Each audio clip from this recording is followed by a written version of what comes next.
Alrighty, hello. So I'm back with another video today. Today I'm gonna be going over the mastering process that I use. So I already got this beat. I'm gonna play you guys a little snippet.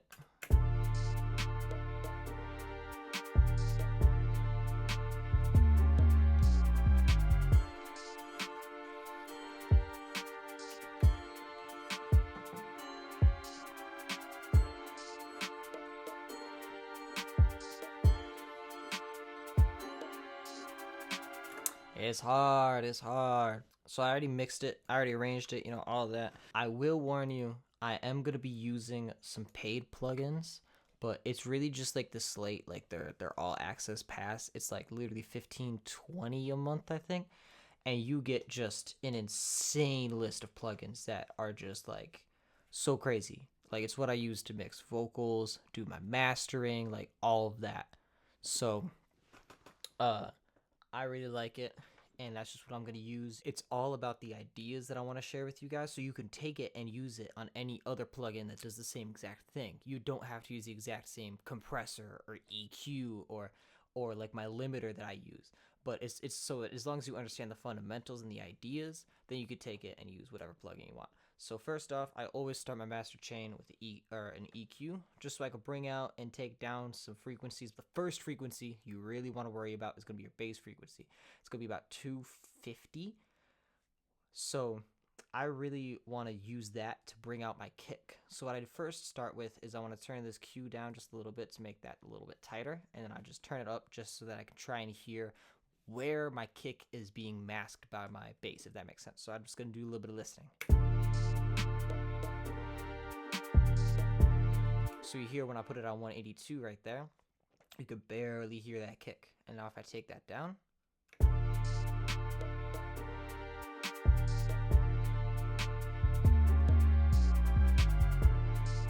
it sounds way better already. And so I just like to check my work as I go. So I just turn off that band right there. Let's see how it sounds.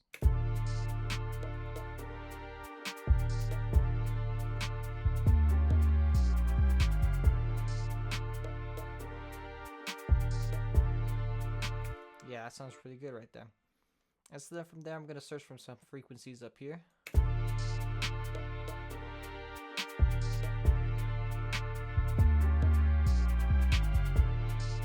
So I hear it sounds really tinny right there, so I'm just going to pull that down just a little bit.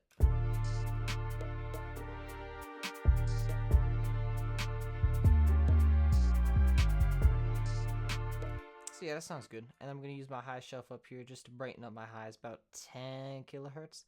You don't want to go too crazy and bring that all the way up from 5 kilohertz. A little bit goes a long way with the high end.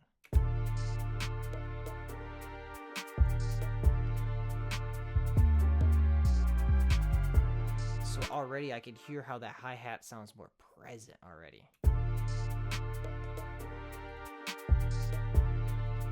And then with that cut right there, you can already hear that that main horn sound isn't really like getting in the way as much. Like it's just taming it just a little bit, bringing it just a little bit down.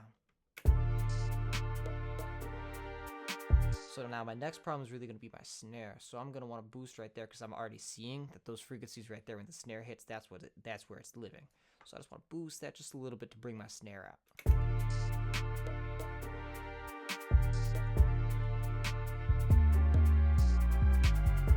So you can already tell. Just that little boost goes just a long way already. And so then I'm going to take this at 25 hertz and just bring that low shelf down. Take my Q up just so it's not cutting into like where my actual bass is living. Just because all that is such unnecessary information. So I'm thinking about my headroom, I don't want unnecessary noise in there, which is just going to bring up my headroom. When I take it down, it's going to make it way easier to make my entire mix louder later.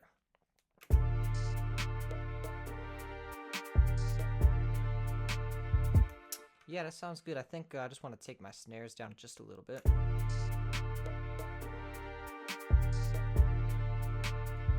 Yeah, and honestly, I think I'm just going to do good with that. And a trick that I like to use is I just close my eyes and I keep on turning on and off and randomly like turn on and off my EQ just to like see what actually sounds better, you know, because I don't want to do something and then make it sound worse but not realize. So I'm just going to double check myself real quick.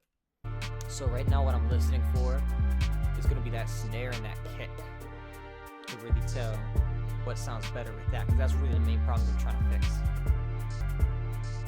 Yeah, and then right there I could already tell that when I turned it back on, I can hear my kick sit better already. So I really like how that sounds, so it's time to move on. Always make sure you check yourself, because you don't want to accidentally make bad mixing decisions and then just keep on moving on unknowingly.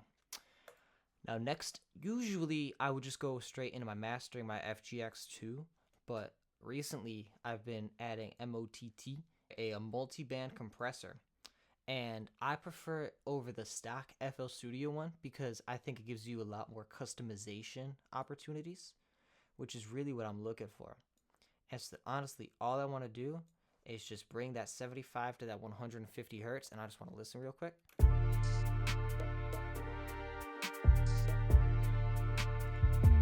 And I just want to tame it because that's where a lot of the muddiness comes from. So then maybe 3.5 to 4 is where you want that ratio to sit.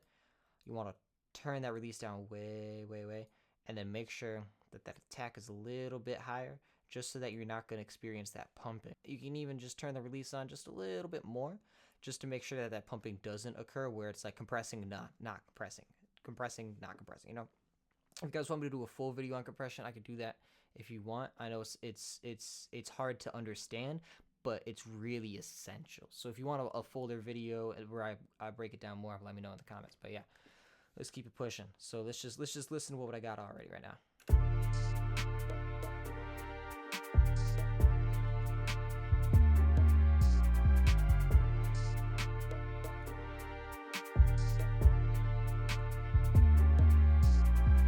So yeah, I really just want to dial in right there where it gets a little bit muddy in that low end, just to really ensure that it doesn't get too overpowering, because I find that sometimes my bass could be very overpowering.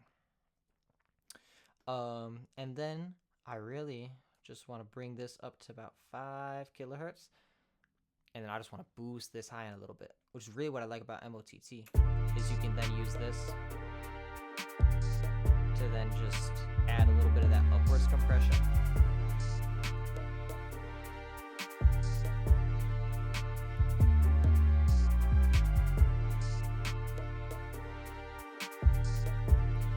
And then I really like to turn that down. Like, I don't want my high end to be super sparkly, but I want it to just get a little boost.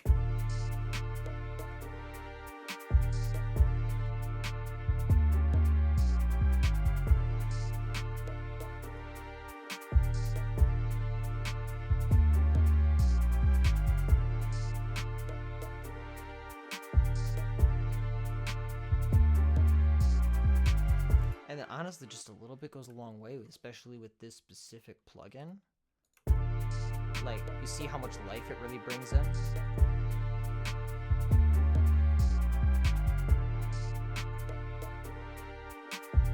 And then just adding that tone a little bit with the bass really just helps bring that bass out just a little bit. And so yeah, from there, I'm just gonna go straight into my my master plugin right here, my FGX2. I really like this. And so I guess how to break this down for people that don't use this specific plugin is right here. You just got your compressor. You got all of your like peak tools right here so that you can see where it's actually peaking the information right here. And then you just have some gain, ceiling, and then some transients just to bring out the low end of the high end. It looks super complicated, but it's super simple, I promise. Where I like to really start is I just turn my attack and my release to 0.8, and then my ratio up to like 3.5, and then my threshold down to like -6. And so really all I'm looking for right now is just on this compressor side. I'm just looking to tap it to about -1 dB whenever that kick hits.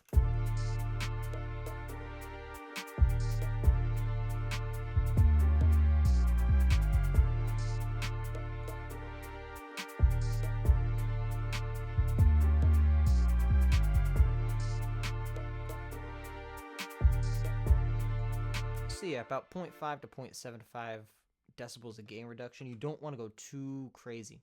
It's just going to sound super slammed. You just want enough compression to add some cohesion, but not to let those kicks punch too hard through, if that makes sense. Just to tame everything together.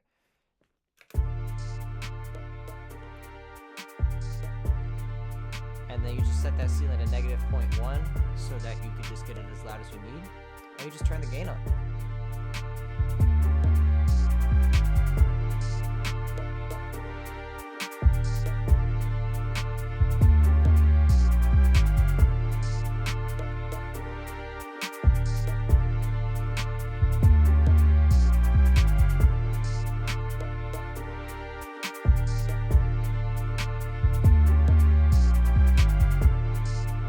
And honestly, that right there is beautiful. You want, if this all makes sense to you, if you want me to break it down in a separate video, I'll do that for you guys. But I'm just gonna go real quick because I want this to be short and sweet. Your LUFS, you really want to peak at about -8. That's about as loud as like streaming services will really want it to be. And so I try to get my headroom to allow me to get to -8 LUFS. But really I look for my gain reduction. You don't want that to go over -4 gain reduction, decibels of gain reduction.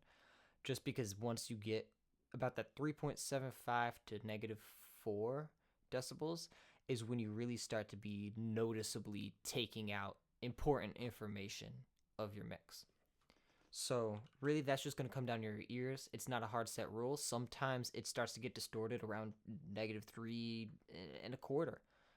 That's just really going to have to be case by case by your ears. So just make sure you're listening for your distorting, and make sure you're just, just watching that.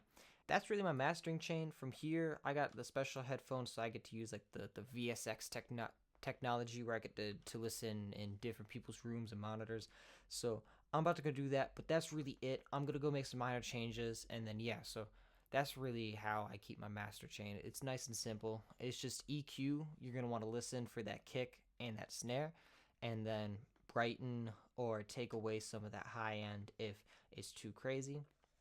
Really simple. Don't really go like, if you're doing more than 5 decibels of a change here, you're doing too much. You need to go look back at the mix. Don't go too crazy with the EQ. You're not solving the problem with the right tool at that point. You need to go back in your mix. And then multiband compression, like I said, use whatever you want. This is just what works for me because I like to be able to key, like I feel like it gives you the best control to key in on specific frequencies. And yeah, don't go too crazy. Make sure you're really looking at the attack of the release to make sure that it's not gonna go too crazy, and you're listening to make sure it's not going wild.